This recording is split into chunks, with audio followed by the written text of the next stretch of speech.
আসসালামু আলাইকুম। ডাক্তার এরএম জামিল বলছি। আশা করি যে যেখানে আছেন ভালো আছেন। তো আজকের ভিডিওতে খুব গুরুত্বপূর্ণ কিছু মেসেজ যেমন থাইরয়েড যাদের সমস্যা আছে সেটা হতে পারে হাইপোথাইরয়েড বা হাইপারথাইরয়েড। ২ ধরনের সমস্যাতেই কি ধরনের খাবার আমরা এভয়েড করব সেই বিষয়টা নিয়ে আজকে একটু কথা বলব। তো তার আগে আমাদেরকে জানতে হবে যে আসলে থাইরয়েডের সিম্পটম গুলো মানে কোন সিম্পটম থাকলে আমরা চিকিৎসকের কাছে যাব বা আমরা সচেতন হব যে আমাদের থাইরয়েডের প্রবলেম হতে পারে। তো আমি এখানে ২ টা আগে ভাগ করছি। একটা হচ্ছে হাইপোথাইরয়েড মানে অর্থাৎ থাইরয়েড ফাংশন কম করছে আপনার শরীরে থাইরয়েড হরমোন। আরেকটা হচ্ছে হাইপারথাইরয়েড অর্থাৎ অতিরিক্ত থাইরয়েডের ফাংশন তৈরি হচ্ছে। তো ১ম এ আমরা কিছু লক্ষণ বলবো যেটা হচ্ছে হাইপোথাইরয়েড অর্থাৎ আপনার থাইরয়েডের হরমোনের ফাংশন যদি আপনার শরীরে কম থাকে তাহলে কি লক্ষণ আপনার শরীরে প্রকাশ পায়। তো সেগুলো আগে দেখেন বা আপনি একটু জেনে নেন। ১ম এ হচ্ছে আপনার একটা সিম্পটম হচ্ছে যে হাইপোথাইরয়েডের সেটা হচ্ছে ওজন বেড়ে যাওয়া। অর্থাৎ যাই খাচ্ছেন আপনার ওজন বেড়ে যাচ্ছে। তারপর হচ্ছে আপনার অনেক সময় হাতে পায়ে জয়েন্টে প্রচুর পেইন হচ্ছে। পেইন কিলার খাচ্ছেন কিছুদিন কম থাকছে আবার হচ্ছে।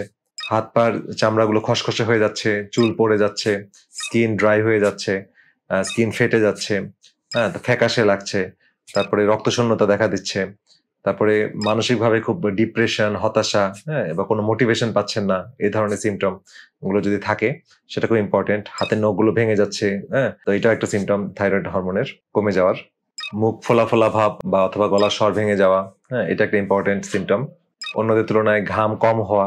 এছাড়া মহিলাদের ক্ষেত্রে অতিরিক্ত মাসিকে ব্লিডিং হওয়া এটা একটা ইম্পোর্টেন্ট সিম্পটম অথবা অনেক দেরিতে মাসিক হওয়া। এই সিম্পটম গুলো আসে হাইপোথাইরয়েডে। আর মানসিকভাবে স্মৃতিশক্তি কমে যাওয়া, মেমোরি কমে যাওয়া, কোনো কিছু ফোকাস করতে না পারা এই সমস্যাগুলো হয়।